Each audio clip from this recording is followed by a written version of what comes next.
की कितनी बदनामी हुई थी जब गांडोस ये तस्वीर सामने आई थी।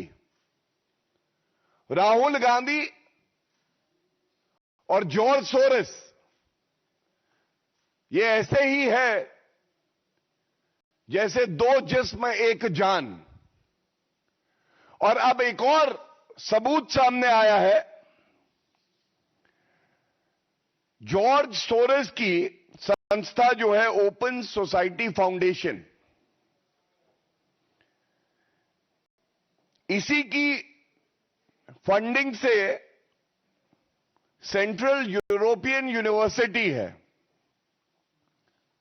इस सेंट्रल यूरोपियन यूनिवर्सिटी के जो बोर्ड ऑफ ट्रस्टीज हैं, ये कागज मैं लेके आया हूं, ये जॉर्ज सोरोस द्वारा फंडेड है। और नीचे जो नाम है members of board of trustees, ये है Cornelia wall, hearty school Berlin. अब ऐसा क्यों है कि राहुल गांधी जब भी संसद का सत्र शुरू होने जा रहा होता है या चल रहा होता है तो विदेशी धरती पर जाते हैं और जो भारत के शत्रु हैं, जो भारत से ईर्ष्या करते हैं, हमारी अखंडता पे प्रहार करते हैं, उनके साथ मिलते हैं, बातचीत करते हैं।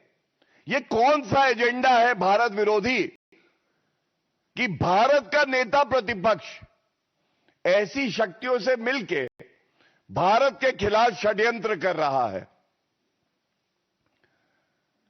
और ये पहली बार नहीं है कि राहुल गांधी इस तरह की भारत विरोधी हरकतों में लिप्त पाए गए हैं। यह कहना गलत नहीं होगा कि भारत का मीर जाफर कौन है। भारत का मीर जाफर दुखद है कि नेता प्रतिपक्ष राहुल गांधी है। जॉर्ज सोरोस भारत विरोधी बयान देते हैं।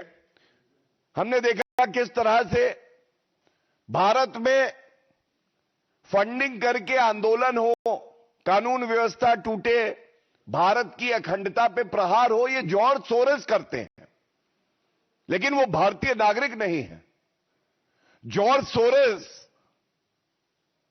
नेता प्रतिपक्ष नहीं है भारत के।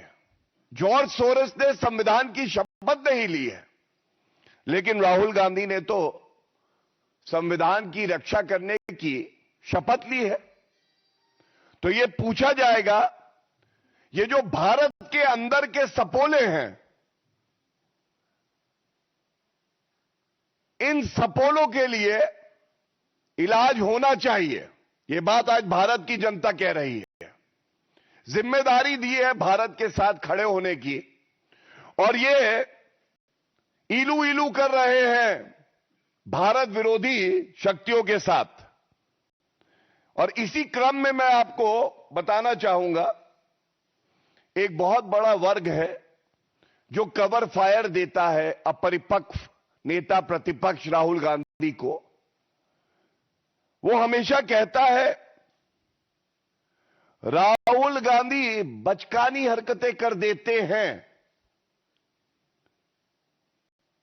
कुछ लोग कहते हैं अपरिपक्व हैं, सीख जाएंगे। 55 साल के राहुल गांधी हैं। 5 साल में वृद्ध अवस्था में आ जाएंगे, पेंशन मिलने लगेगी।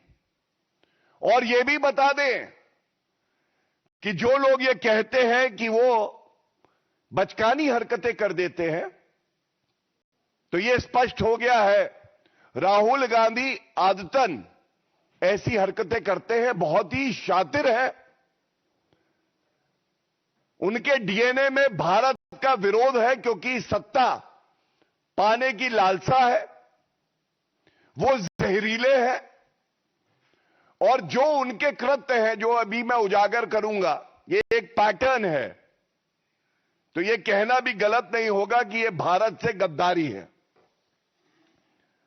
एक नेता प्रतिपक्ष का कोई भी कृत्य या वक्तव्य अगर भारत को कमजोर करता है, तो यह बेहद ही शर्मनाक बात है और चिंताजनक बात भी है।